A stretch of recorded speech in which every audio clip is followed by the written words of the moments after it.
Hello, everyone, and thank you for joining us today. I took a peek at the attendees list, and it's really great to see some familiar faces, not faces, but familiar names on the call today, and also some new names. And I see people that are joining us from the US, from Europe, and even from Australia. So welcome, everyone, and we really appreciate you taking the time to join us today. I'm Yael Kochman. I'm the CMO of BuyWith, and I'll be the host of today's webinar. And today we have with us two very special guests, Ron Wardle, a live stream commerce expert, and Emily Carriveau, who is one of our favorite content creators. The way it's going to work is I will be chatting with each of them for around 10 to 15 minutes, kind of like a fireside chat. And then immediately after, we will open the conversation for Q&A. So that's where you guys come into the picture. Feel free to send all of your questions in the Q&A module inside of the Zoom, and we will try to answer everything during the last part of today's session. So before we start, just a little bit about myself. I'm actually a retail technology and innovation expert. I founded Retech, which is a community and innovation hub for retail and commerce technologies, where I had the opportunity to work with brands like ASOS, eBay, Farfetch, Marks & Spencer, and many others to help them drive innovation by partnering with some of the most innovative technologies, just like BuyWith. And I currently serve as the CMO of BuyWith, where I have the amazing opportunity to work with their talented team to create engaging live stream shopping experiences, and also to help educate retailers and brands on the huge opportunity that live shopping presents. And it's still kind of an untapped opportunity, the way I see it. And just for the ones on the call who are less familiar with BuyWith, we are an immersive live stream shopping platform that enables retailers and brands to host creator-led live shopping events directly on their website. You can see here on the slide a few of the brands that we have been working with. And I'm happy to share today that we have also recently launched our new Shopify app, which enables any brand with a Shopify store to add BuyWith directly to their store with a click of a button. So that's the end of the advertising part of today. But as a company that really works with so many brands launching their unique creator-led live shopping experiences, we're always looking to learn from experts. So that's why we have Ron and Emily on the call today. So first up is Ron. Ron is one of the leading experts in the live stream shopping space. He is an award-winning executive with over 3 decades of experience, successfully launching and scaling more than 150 international brands on China's dynamic digital e-commerce platforms. He currently advises Western brands on how to utilize China's digital success with live streaming and social commerce in their home markets, serving clients such as Costco, Starbucks, Victoria's Secret, NFL, and many others. So welcome, Ron. It's great to have you with us today. Wonderful. Thank you so much for having me today, Yael. And congratulations on launching the Shopify app. So it's as you mentioned, it's a very easy click for or easy lift for some of the Shopify store owners to actually, utilize the live shopping functionality.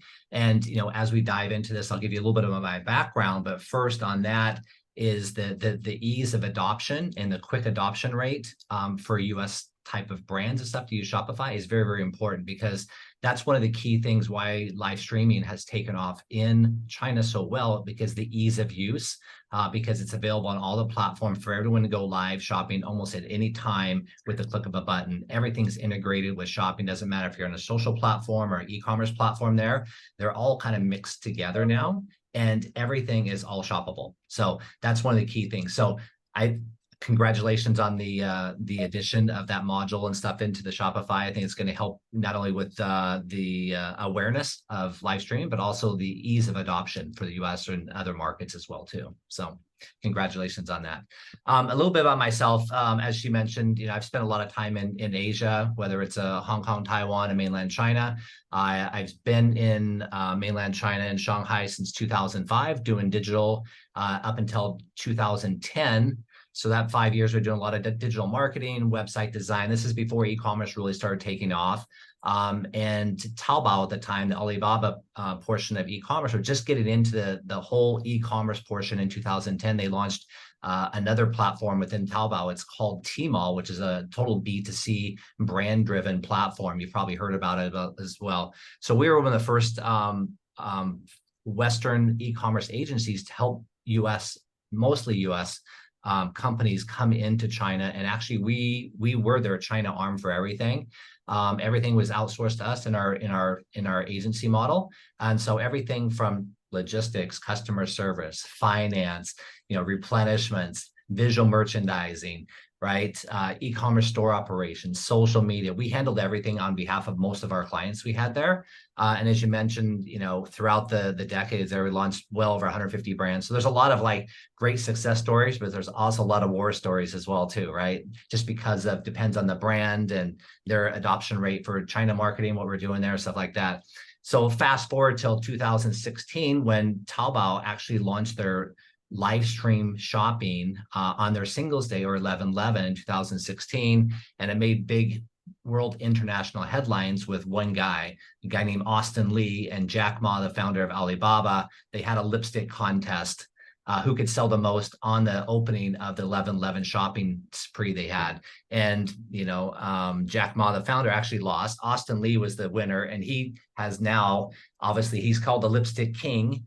And he's number one Taobao or China live streamer for shopping across the whole ecosystem they have. Even though there's probably 50 million different live streamers, he's number one by far across this. And so the adoption rate there, we've worked with not only him but people on his team, other influencers through there, and just we've seen the dynamics of the start of where they are and where they are today for the last 7-8 years. So it's very, very cool, the evolution of the live shopping.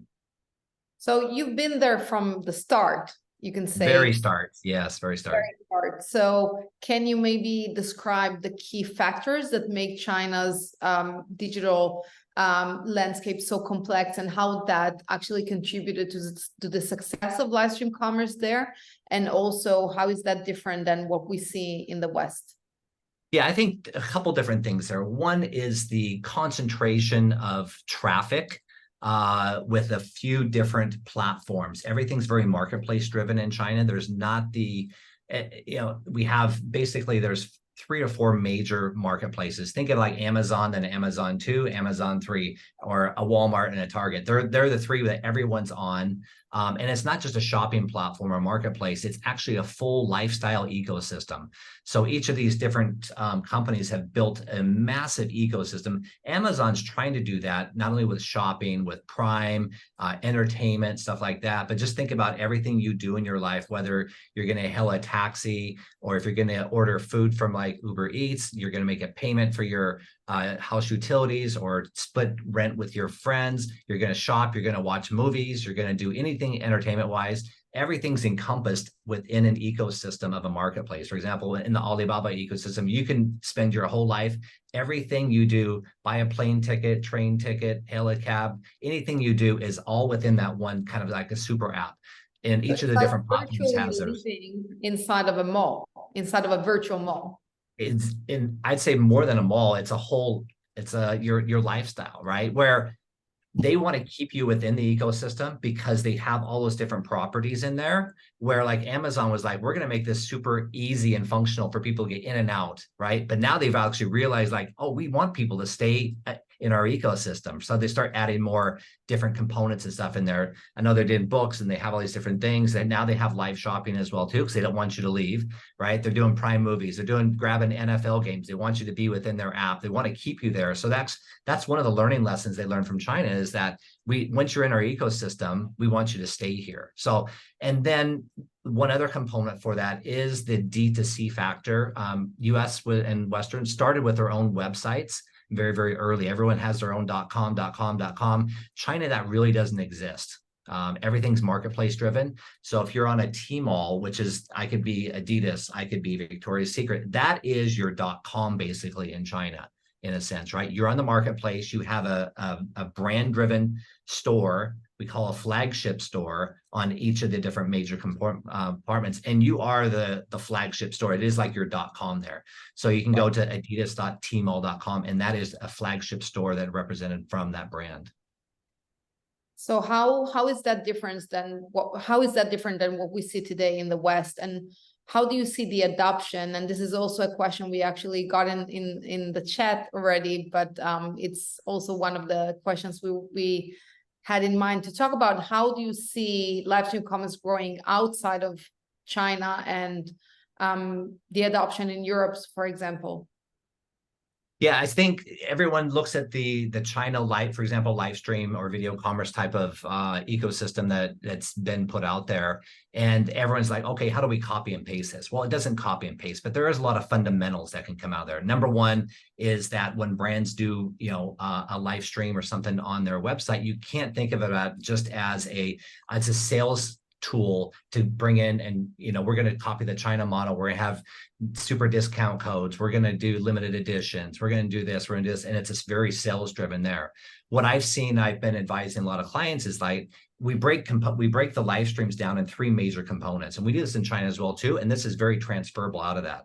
So we do live streams in 3 things. One is customer acquisition and customer retention, and then customer education. And you go live quite often on this, but you need to break down every time you go live. You need to have a reason why you're going live and set your show up exactly for that. So we use customer acquisition for big events. For example, like we want to work with the Austin Lee. I can give you an example. We had a makeup tool brush company, right, with sponges and brushes and stuff like that. We went live, and his show was so popular. 5 minutes, we sold $250,000 just like that on it, right? We gained 22,500 new customers, right? Just for that 5 minutes, right? So for a company like that, or for like we're representing there, that's such great numbers for us. Even though I can tell you, no one made money on that except for Austin Lee doing this. However, we got acquisition for that. And our job is now to nurture those clients we have in and really take care of those. And now we take the other part of the live stream where we do education, and we also do the retention part of that. So we break that down in retention. We bring different groups in there. We have a VIP section that we do for the retention part of that. We do, one-on-one type of setups with the education part as well too. We'll invite experts in and talk about the product, how it's made, how do you apply it. Another part of the retention is bring other experts in from other areas, from fashion, from health, and talk about beauty and stuff like that. And those are in invite only type of live streams, but all of them are shoppable when we do that as well too, but we limited our groups. So you mentioned that there are a lot of success stories, but I'm sure that it's not everything is green and not everything always works. Can you share also a few, pitfalls or things that brands should avoid when doing live stream shopping? Yeah, I think number one is not driving enough traffic, because that's the number one thing that China is different from the outside, is that when you have your own website, you're trying to drive traffic. And the reason why marketplace and stuff works in China, number one, it's easy to adopt. And number two, you have a concentration of traffic that you can pull in from there. And along with the influencers or actually the influencer hosts, you have that. Outside of that, if you're doing your own website, you're not going to have the traffic from that. However, you still need to treat it as not 10 people on your live stream, but 1,000 people. Just think of it like that and really try to engage with them. And then once that live stream is done, actually you chop that up right into smaller bite-sized segments and make sure that is all pushed out to your different social medias and also live on your website as well too, because the data I've seen from the Western market is probably about 85 to 90% of all revenue comes from the replay of the chopped up live streams, not from the live stream itself. So when you're on that live stream, even though you don't have maybe a lot of traffic at the time, you need to treat it as a lot of traffic, and it can slowly start to build it up. And there's a lot of techniques and strategies you could do. Yeah, I agree. We see similar rates. Really need to repurpose the content. I mean, think of it as not a one-time thing. Yes. It's just about what happens during the live itself. It's how you repurpose the content and reuse it across different channels to drive sales, right? Yeah. And then one of the other things that I think the Western brands really have a misconception of on this as well too is that they want to use the cost or resources allocation to go to a live stream, thinking that, oh, this is a one-off thing. I'm gonna do it once. What's my ROI? What's my ROAS on this as well too? And it's not. This is an always on type of activity. And when you think about going live and video commerce and stuff like that, when you break it down in those 3 buckets, you can go live every single day for different reasons. And you have to think about it like this is part of our marketing toolkit now, not just a nice to have. It's a must have for our clients. Exactly. And I think an important thing is, and you've obviously worked with brands like Lululemon and Costco and, you know, some of the bigger brands. And I think for them, ROI is very important. So how do you recommend measuring success with live stream commerce? Yeah, I think number one is the engagement rate, but also your community build. And one of the key things that on the China side that a lot of Western brands haven't actually adopted yet. Now they're using social and stuff like that, but we use the live stream and video commerce to build community. And that's one thing like Lululemon does very well, not just from their retail associates in their retail stores, but they actually host a lot of different events that's not really Lululemon related. They have music concerts, right? They do obviously yoga retreats, which is part of their kind of core thing, but they also do fun runs. They also have Valentine's type of parties for people. They also have wellness retreats for people as well too. And these different events they invite not only experts to come in, but they live stream a lot of the stuff at the same time. They invite complementary brands in from, nutritionists, but also beauty experts, stuff like that, to come in. For example, when they do a rock concert they invited all these different stars from different areas to come in, and there was a meet and greet that they were doing live stream with, and they would select that from a lucky draw who could actually meet some of the stars and stuff like that. Sign merchandise that's sold right on site, but it's through the live stream for anybody watching from the different cities and stuff like that. So they really build a sense of community. And that's one of the number one things they're doing there to help strengthen their live streams they do. So I think one last question before we move to Emily. What do you see as the role of technology, AI, data analytics? How do those tools play in creating a winning social commerce and live stream commerce strategy? Yeah, I always want to, I know it's fast and furious coming at us at the whole AI and, these different bots and stuff to actually do the live. You see a lot of stuff coming out of China right now. But I think the number one thing is the human connectivity that we get out of the video commerce. And we can't overlook that. And we have to lean into it a lot more. We've seen it on the China side as well, too, as well as on the Western side, the brands that really lean into the human connectivity, whether that's a large, one-to-many, in the West, they call it a one-to-one type of VIP treatment as well, too. The human connectivity is the number one key. Always. Great. So thank you, Ron. And please stay with us for the Q&A part. And now I'm happy to invite Emily Carriveau. So Emily is also known as Small Town Me.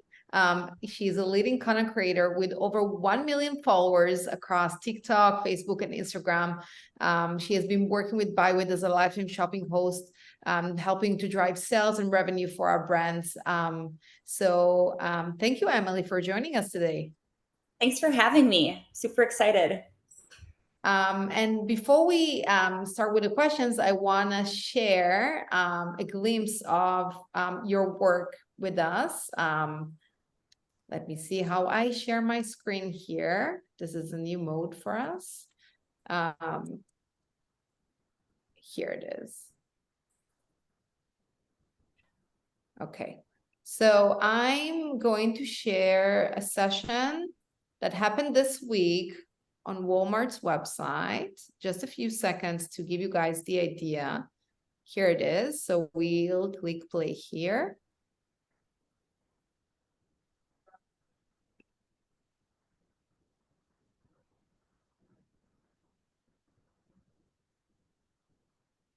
Hi, you guys. You guys are all here already. Waiting for me? I had to go brush my teeth. I seriously had to make sure that I was presentable for you guys. Plus, if you watch my stories, I had chicken poop on my sweatshirt, so I had to change that too. But I'm so glad that you guys are all here. Wisconsin, Missouri, Virginia, New Jersey. It's gonna be a lot of fun, you guys. So today, Okay, I'm gonna stop here. I think we get the idea. Yeah, so Emily, let's jump straight to it. Tell us, how did you become a prominent live stream shopping host with such a significant following? And how did you transition from your small town roots to becoming a live stream influencer with, 785? I think it grew since I last checked. But yeah, last time I checked, this was the number of your TikTok followers. I mean, honestly, it's been a ride and it's been a lot of fun, but I kind of just started posting all of the things. I'm a mom in Minnesota. I have 3 kids and I like scrapbooking and crafting and I have chickens and all of the things. And so I just kind of started posting bits and pieces of my life, and people found a connection. And I think it's because I just try to be as real as I can, as authentic as I can. I remember I had like 99 followers on TikTok, and I was just like, you know what? I just got this purse, this Prada purse. I was super, super excited about it, right? And I wanted to do an unboxing. And I had specifically bought this purse for garage selling. This is just my life, right? And so I did this video and I talked the whole time and talked about how I was going to put, change in the little pocket, and it's crossbody and I can move around and I'm hands-free. And for whatever reason, people thought it was funny. They found a connection and they started following along, and it just kind of escalated. So I'm just so grateful.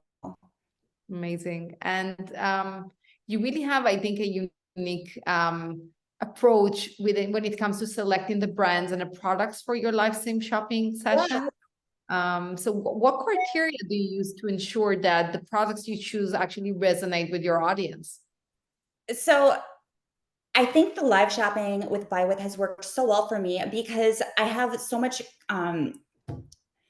I can be as creative as I want, right? I can choose the products that resonate to me, that I think my followers are going to be excited about. Sometimes I'll go on my Instagram stories and I'll say, hey, what do you guys want to talk about? And they give me ideas, and I take those ideas and I run with it. And that is the other thing that I've been doing with my live sessions.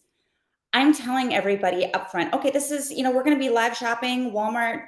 Maybe we're doing crafting, maybe we're doing car organization, but I'm going to give you ideas. I'm giving you guys ideas the entire time so that you can implement these items into your own life. So what I'm doing is I'm creating excitement. Ideas are free, right? And so when they can take those and they can implement them into their own lives with these products, it's going to go really far. Amazing. Can you maybe share with us 1 or 2 memorable moments from one of your live stream events? I mean, when I do a live, first of all, 90% of the things that I'm talking about, I have in front of me. It's like an infomercial. It's like an old school infomercial. And I'll tell people that. So leading up to it, I'm going on my Instagram stories, I'm showing everyone my setup, and I'm saying, you guys, this is what we're going to be talking about. It's going to be a lot of fun. And I'm going through all the things, and I'm doing a show and tell, and my sister watches often, and then she'll call and, I'll say like, well, how was it? What did you think? And last month I talked about fall decor, right? Pumpkins and decorations for your home and how to incorporate them into your own living situation. And my sister said, well, I was crying. And I'm like, oh my gosh, was it that bad? And she goes, no, I was laughing so hard, I was crying. So when you're doing a live, there's comments, rolling, and I'm talking so fast, I don't have time to look through the comments. I think my last live I talked about 30 different products in 30 minutes. I mean, that's a really quick show and tell, right? So I'm going through, and apparently somebody in the comments said, new drinking game. Every time Emily says situation, take a drink. And people were dying, but it was funny and people were there for it. And my numbers just kept climbing throughout the entire live. And that's what you want. You want people to have fun. You want people to jump on, enjoy themselves. And then they're going to want to jump on again the next time you have a live. So obviously everything about live shopping is about interacting and engaging with your audience. We see, you are an engaging person, you speak fast, and you're I know. But if I'm a new creator that wants to start live stream hosting myself, what are the tips that you can give me to engage my audience? I think it's really important to be as real as you can. So when I'm doing a live, I have whatever it is that I'm talking about in my hands. I'm showing it, and I'm talking about how it relates to my life. How would I use it, right? Maybe I would decorate it with this way, or maybe I would use it to organize this. And sometimes I'll even give stories that have happened to me in my life and why I wish I would have had this with me, or I'm glad I had this, you know, whatever it is that I'm talking about with me. And that is creating, I mean, people are relating to that. I'm creating, I don't know. It's relatable. It's relatable, and I think people need that. So authenticity. Yeah, it's important. It's important being down to earth. So definitely, I think that's one of the key factors that sets apart, you know, just regular content from creator-led content, right? Because here we don't have scripts, we don't have a studio, right? You're shooting the sessions from your home, and nobody tells you what to say or what to do or what products to talk about. So everything is very, very authentic. yeah, there is no script. I'm just literally speaking whatever comes to mind. Whether that's good or that's bad, I don't know, but it's being real. And I think that that's where my connection with people, you know, is. Every time, the cool thing that these lives have done for me, every time I give a live, every single time I do a live, I get DMs and I get emails from people saying, thank you for all the ideas that you've given me. So them knowing that I've given them ideas, they're creating trust in our relationship, right? So they're going to trust what I have to say. And that's really important, especially when you're, you know, talking about things to buy, what people should spend their money on. Well, if looking forward, how do you envision your role as a live stream shopping host evolve over the years? I mean, I just doing the live shopping with Walmart and Buy With. This is the first opportunity that I've had doing it this past year, and it has been so much fun. And so I'm really hoping to just have the opportunity to work with more and more companies doing this. I think it's a really fun way to connect with my audience. My audience really seems to like it. Being able to be live and then comment, you know, send comments to me so that I can comment back to them and show them what they want to see. It's huge because it's live interaction. It's that real person connection. And last question. So what is your take on viral content? So obviously, you know, some content would kind of take off on its own and engage people, you know, far and beyond. Is there kind of like a magic trick to creating content that's viral, or do you just, you know, go for it and let's see what happens? If there is a magic trick, I'd really like to know what it is, to be honest with you. I don't know. But what I can tell you is every single time I put content out there, whether it's gift wrapping or it's, you know, out with my animals or showing fashion or anything, I try to give a takeaway, some sort of an idea or a takeaway that the viewer can, you know, implement into their own life, because I think that that's what's going to keep them coming back for more. Amazing. Thank you so much, Emily. And I see we already have some questions here in the Q&A box, and please, we encourage you all to add your questions here. So we have a question from Ben. Do companies outside of China struggle to find content creators or hosts to lead their live streams? I don't know, Juan, what do you say to that? Yeah, I mean, I think that's one of the number one things that, well, number one, but the top things that a lot of brands have a challenge in doing. As Emily mentioned, which is great, she's like, you know, and I mentioned earlier, you know, for example, like Lululemon or some of the brands we build community, and that's what she's doing as well too, right? She's building this fan base that, number one, that trust her. Everything's authentic what they're doing. So they love to come back and watch her, right? So those are one of the things that it's probably not teachable. And again, it's not a magic type thing. It's like, this is the human connectivity that people are, you know, really looking for. And then the more that's out there, that's better. Now, when you get into the aspect of, you know, some of these live streams from the brands, having, you know, suitable or trained hosts that can actually lead and entertain this type of thing is a real struggle for a lot of brands as well too. On China's side, there's several academies, not several, probably hundreds of different academies that are training thousands and thousands of armies of live streamers how to do properly, how to engage, right? The right touch points or stuff is that hasn't transcended outside of China yet. We're not there yet, right? What's We're that? not there yet, but I definitely see it coming, you know. It's coming. Yep. Yeah, So- and that's we refer to as the MCN model, which is the multi-channel network that we have in China as well too. That we have to, train and educate the host, especially on the brand side, but also on the selling and shoppertainment aspect of things. So. And how important you think it is for brands to adopt their strategies when entering diverse markets? How live stream commerce kind of changes? I'm not just, obviously we've talked a little bit about the differences between China and the West, but are there differences between the US and Europe and the UK? Are different states in the US different? Yeah, I mean, yeah, I'm gonna say yes and no at the same time. High level, there's no difference in a sense. As you go down the path of trying to make it more localized, obviously a Denmark versus a Minnesota is going to be two different ways how you go about live streaming. But again, at a high level, number one, for brands, they need to do more of it, more high frequency adoption, connect with their consumers and know who their consumers are, engage with them, but also build that community and trust factor with their brand, with their core consumer, and do this. And they just have to do it more, right? Again, a lot of the Western brands I've worked with in the past, they want to look at it once a month, once a quarter type doing this stuff. And they're looking for these big ROI type stuff, says, oh, it didn't really work.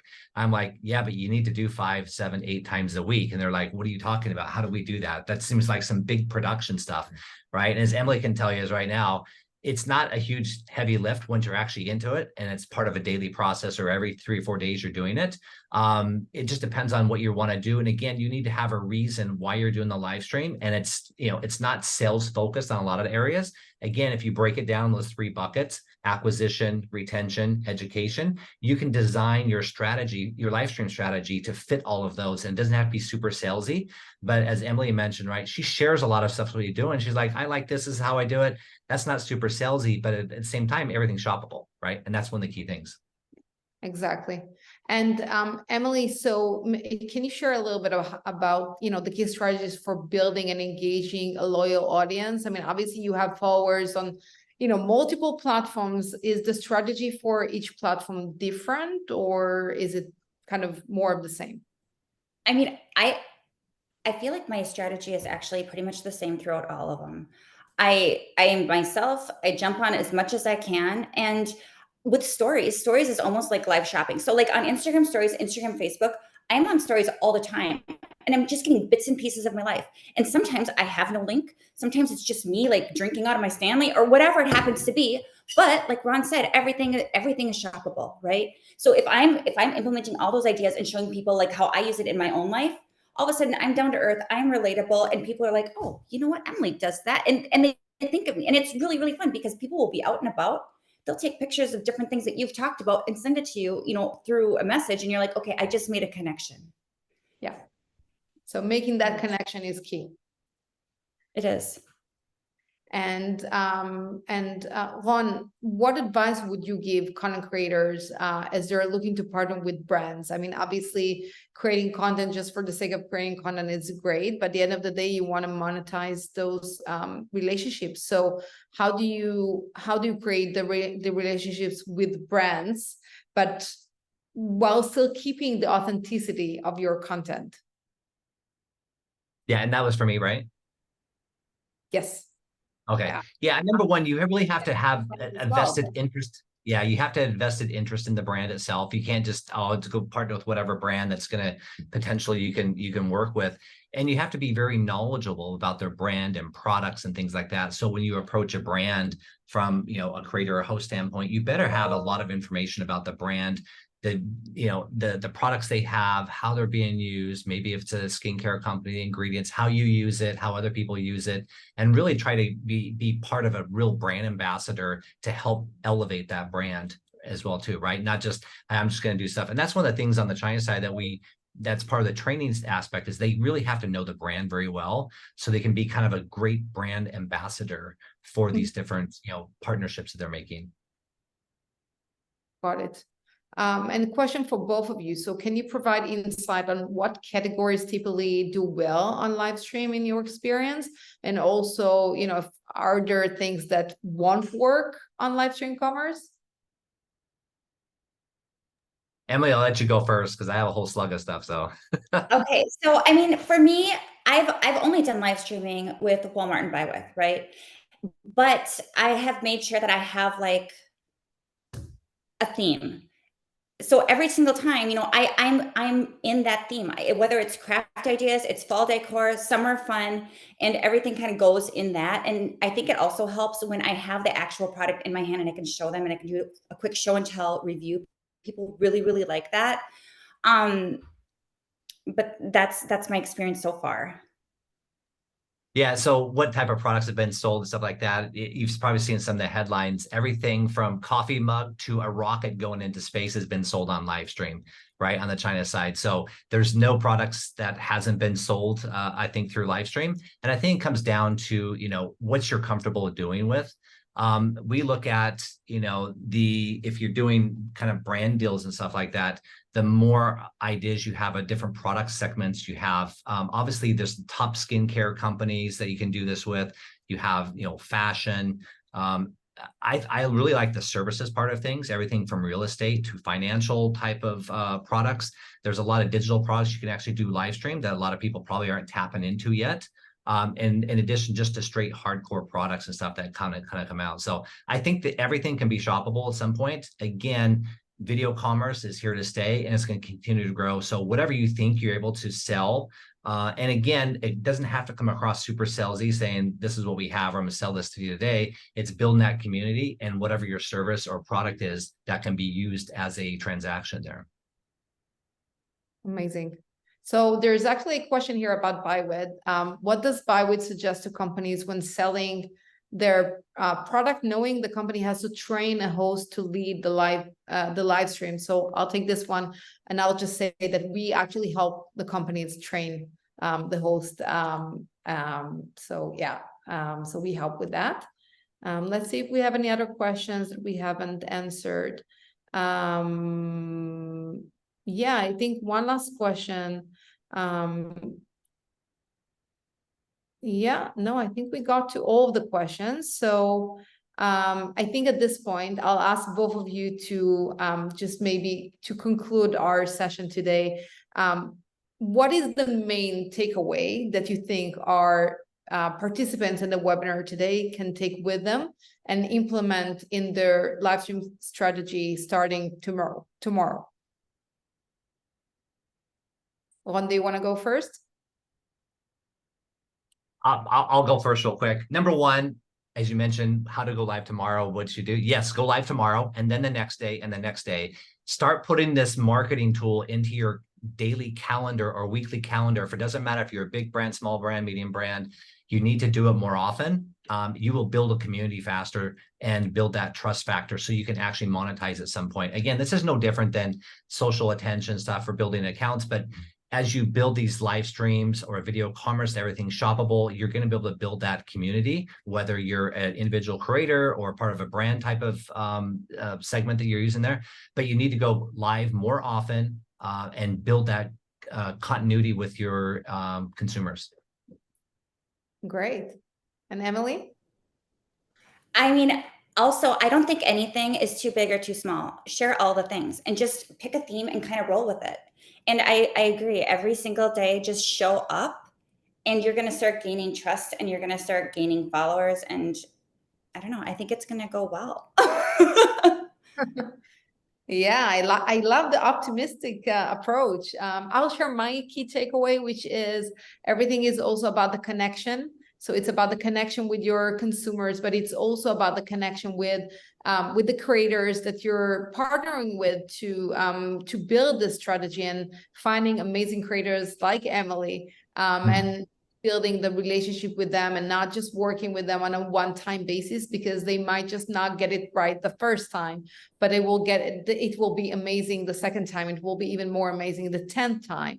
So also, like Ron said, like it's not a one-time thing. So also with creators, build those relationships and find a way to work together for really creating a great experience for your consumers. So yeah, so with that, I'd like to thank you both again for joining us today. It was a very short but very productive session, and I really hope that our viewers today really took a lot of insights and a lot of action items from today. And yeah, I really hope that I'll see you guys on next sessions as well. Absolutely. Thank you you so so much for having us. Yeah, thank you guys. And thank you to everyone who joined us. See you next time. Thanks. Bye. Bye.